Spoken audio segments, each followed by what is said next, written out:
তারা দ্বীন ইসলামের নাম ব্যবহার করে অন্যদের প্রতিষ্ঠিত করার জন্য অন্যের গায়ন এবং দূষণ হয়ে আমাদের ভাইদের উপর হামলা করেছে। তাই এই জনপদে যা সেই দিন জঙ্গির ময়দানে গিয়ে লাইট দিয়ে হাসি তামাশা করেছেন, আমাদের উলামায়ে কেরামকে নিয়ে তুচ্ছ তাচ্ছিল্য করেছেন, আমি আপনাদের উদ্দেশ্যে বলতে চাই, এই জমিন পায়মপুর রহমতুল্লাহ আলাইহির জমিন, এই জমিন শেখ আব্দুল্লাহ হলফুর রহমতুল্লাহ আলাইহির জমিন, এই জমিন মুফতি ইউসুফ রহমতুল্লাহ আলাইহির জমিন। এই জমিনে চাঁদবন্দিদের কার্যক্রম চলবে না। শুধুমাত্র ধর্মের দুশ্মন না, এরা এই দেশের দুশ্মন, এই রাষ্ট্রের দুশ্মন, এই স্বাধীনতা সার্বভৌমত্বের দুশ্মন। বাংলাদেশে বিশ্ব ইজতেমা হবে, এই বিশ্ব ইজতেমার দুশ্মন। তারা চায় এদেশে বিশ্ব ইজতেমা বন্ধ হয়ে যাক এবং মানুষ যে দিনদারি বুঝে এই ইজতেমা থেকে এটা যেন বন্ধ হয়ে যায়। এই ইজতেমা থেকে সরকার যে কোটি কোটি মার্কিন ডলার আয় করে, এই ধারাবাহিকতা যেন বন্ধ হয়ে যায়, এই জন্য এদের পরিকল্পনা ইজতেমা যেন বন্ধ হয়ে যায়। এদের সাথে সুর মিলিয়ে আমাদের কিছু ভাই বলতে হয়, যেহেতু মুসলমান। একটা হচ্ছে ভাই না, নাস্তিক।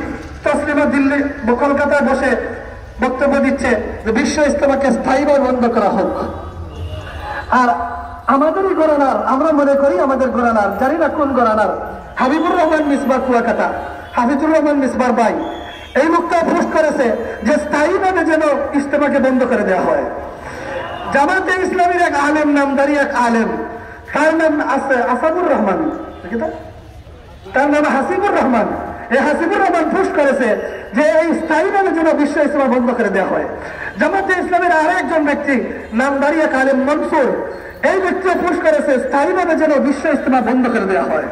তাহলে আমরা দেখলাম যে রসুনের কুয়ার গুড়া সবাই চায়, এদের সবাই চায় বিশ্ব ইজতেমা বন্ধ হয়ে যাক। অথচ ইসরায়েল চায় বিশ্ব ইসলামী চায় বিশ্ব ইজতেমা বন্ধ হয়ে যাক।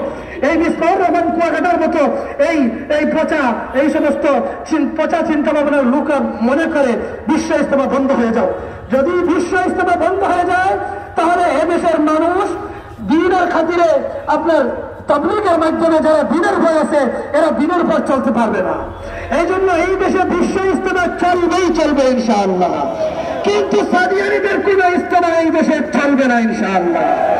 আগামীতে 29/1-2 তারিখে যে উলামায়ে কেরামের ঘোষণা করা ইজতেমার তারিখ, ইনশাআল্লাহ নির্ধারিত সময়ে ইনশাআল্লাহ টাঙ্গীর বিশ্ব ইজতেমায়, টাঙ্গীর মাঠে বিশ্ব ইজতেমা অনুষ্ঠিত হবে ইনশাআল্লাহ। আমরা সবাই যাওয়ার এখানে চেষ্টা করব। সাথে আমাদের জনতার যারা আছেন, শেষ সিদ্ধান্ত আমাদের সদর সাহেব দিবেন। জনতার যারা আছে, সাব রেজিস্ট্রার অফিসে থাকে কাসিম নামের একটা লোক, এই সন্ত্রাসী লোকটা সাব রেজিস্ট্রার অফিসে আপনার রাত্রের পাহারাদারের কাজ করে।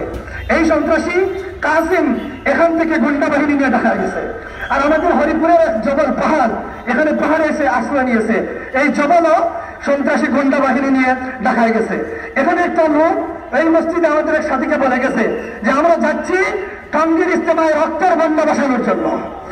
এবার এরা চিহ্নিত আরেকটা সন্ত্রাসী লাল দাঁড়িয়ে, আমি নাম পাই না, সে লাইনে এসে বলেছে সে নাকি প্রতিপক্ষের মতো টাঙ্গীর ইজতেমা তাকে সে বিজয় করে ফেলেছে।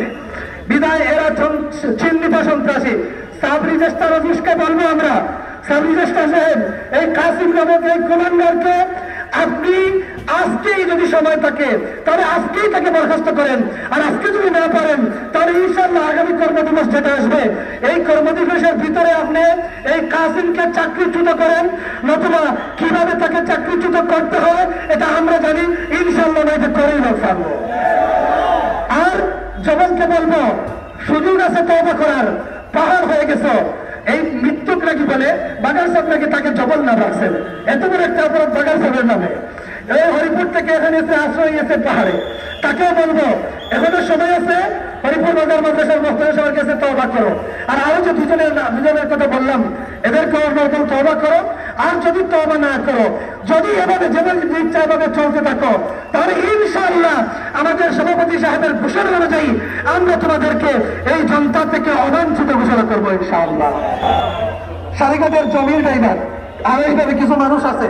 যাই হোক, উলামায়ে কেরাম যেহেতু সবাই আবার একসাথে কাজ করি, আপনার উলামায়ে কেরামের হাত ধরে তওবা করেন, আল্লাহ তাআলার সন্নিধে তওবা করেন, উলামায়ে কেরামের তত্ত্বাবধানে চলার জন্য দৃঢ় প্রত্যয় করেন, এই আশা আমার। সাথে সাথে হযরত উলামায়ে কেরামের কাছে, বিশেষত আইম্মায়ে মাসাজিদ ও মসজিদের ইমাম সাহেবদের বিষয়ে আমার উদাত্ত আহ্বান থাকবে, আমাদের এলাকায় যে মসজিদের জামাতগুলো আছে, এই জামাতের সাথে যদি আমরা অল্প একটু সময় দেই, আমাদের মূল্যবান সময় থেকে অল্প একটু সময় দিতে পারি, যে জামাতগুলা কিছু খোরাক নিয়ে ফিরতে পারবে।